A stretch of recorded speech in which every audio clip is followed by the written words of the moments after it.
Hello and welcome to another edition of Hendricks County Cooks. I am pleased to be here today with Joanna, Sproul, and Mr. Carter to tell us all about what they've made for our next segment of our cooking show. So welcome to the show. And let me see, can you introduce yourselves for us and tell us a little bit about the two of you?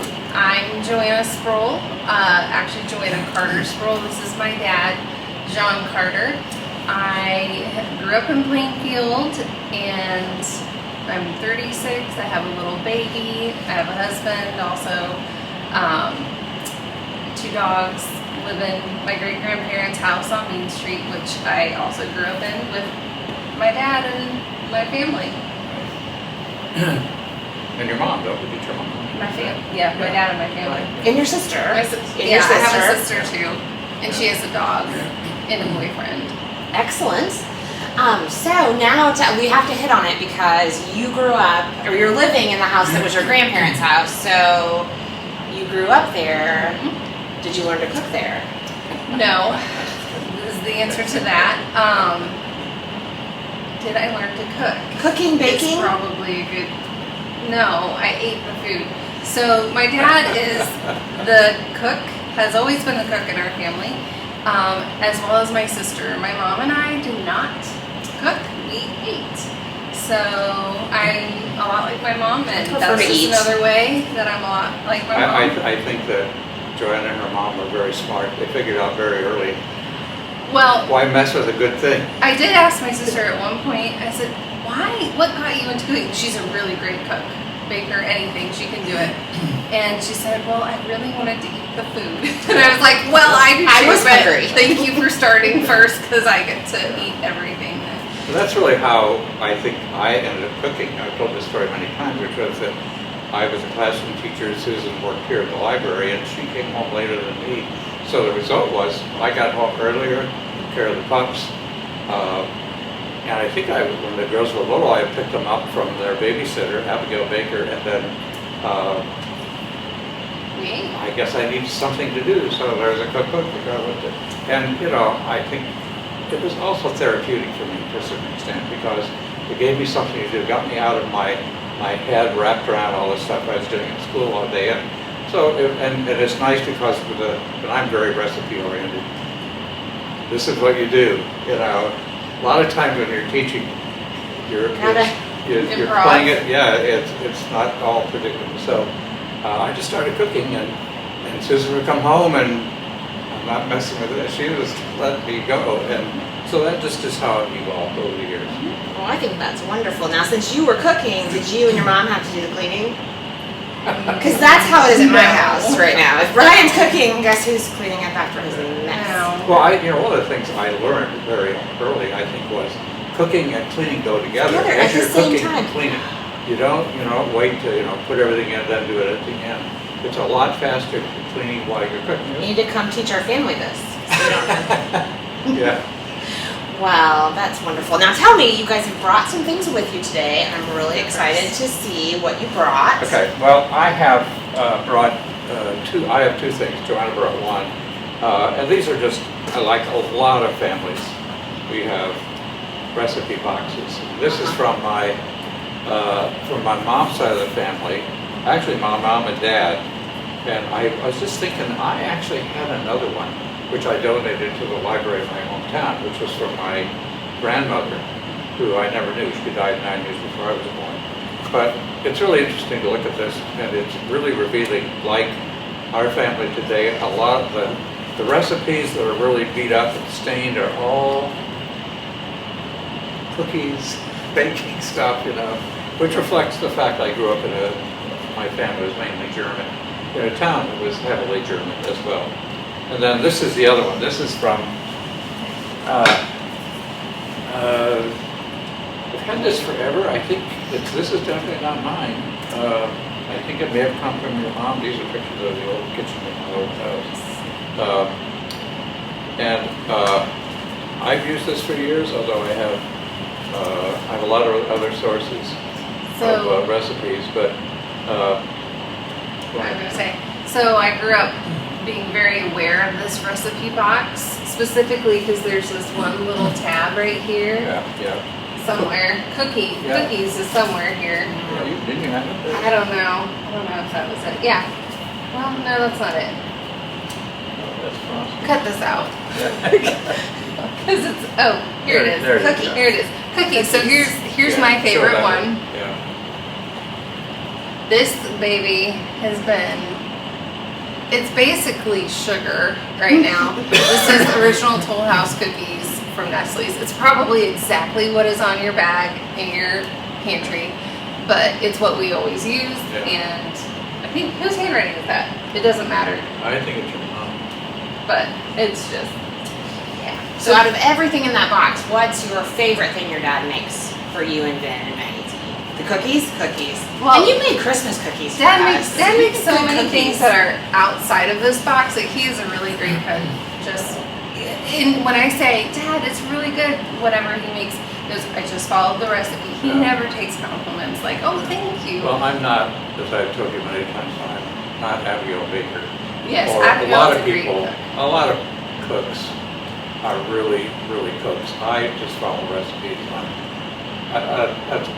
That's what I do basically. The thing that I did over the years, though, is I've expanded from sort of meat and potatoes, which is part of my German heritage, and then really, your mom's heritage as well. And we got real interested in ethnic food, so I have done a lot of Delicious. sort of odd ethnic foods, like Afghan. I love Afghan food. And we've ventured out and tried various things. But the thing I've learned is it's a lot better to go out and eat at a restaurant where people know what they're doing. But it's still really You have to delicious. try. Yeah, I enjoy it. I still do some ethnic food, but not so much. Well, what are you two going to make for us today? Today, we're going to make Katherine Hepburn brownies. That sounds pretty famously outstanding. I like it. All right, well, I can't wait to taste these. So let's get cooking. All right. And on behalf of the library, I would just like to say thank you to Joanna and her dad for being here. You're a special parent. Thank you. Thank you. Thank you.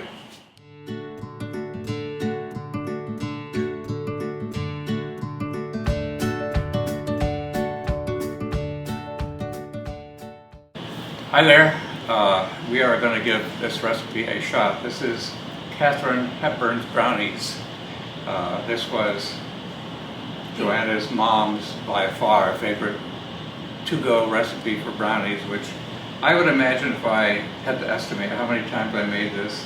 Many times. Many is one answer, and looking at the messed up and well-worn recipe, it's pretty obvious we did this many times. It's probably vanilla that's built on the recipe, and it's dated from 1975, August. Right. And so it just says what, journal? Journal. So that probably means Ladies' Home Journal or Something like that. yeah. So and we haven't figured out really whose handwriting that is. It isn't your mom's.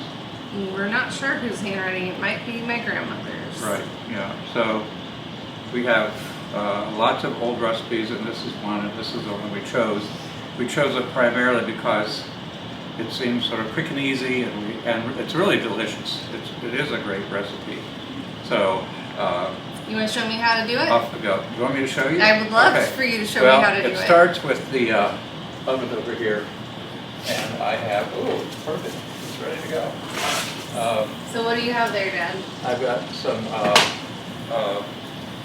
butter, a quarter pound of butter, two squares of chocolate, unsweetened chocolate. Let me look here. Yeah, unsweetened chocolate, 100% cacao. So it's supposed to be really. It smells Yeah, amazing. this is super. Okay, so what do we do next? All right, we melted, etc., remove from heat, stir in 1 cup granulated sugar. Okay, I'll pour. You can stir. Okay. Which one do you use? The I wooden would use spoon? the whisk. Ooh, the whisk.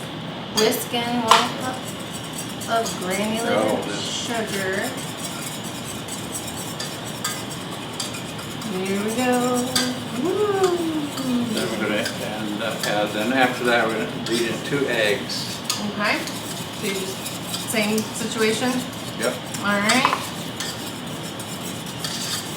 A half teaspoon of vanilla. I'll do the Okay. stirring, you do the half teaspoon of vanilla. This will probably be the world's record shortest video prep. Because almost everything goes in immediately into the baking sheet and we'll be ready to go, or the pan. Mm-hmm. Very fast. Yeah. And what's next? Quickly stir in a 1/4 cup of all-purpose flour. Now, when I do this, I inevitably make Get a mess some of the out, flour, yeah. so you gotta be careful. Yep, there it goes. And then,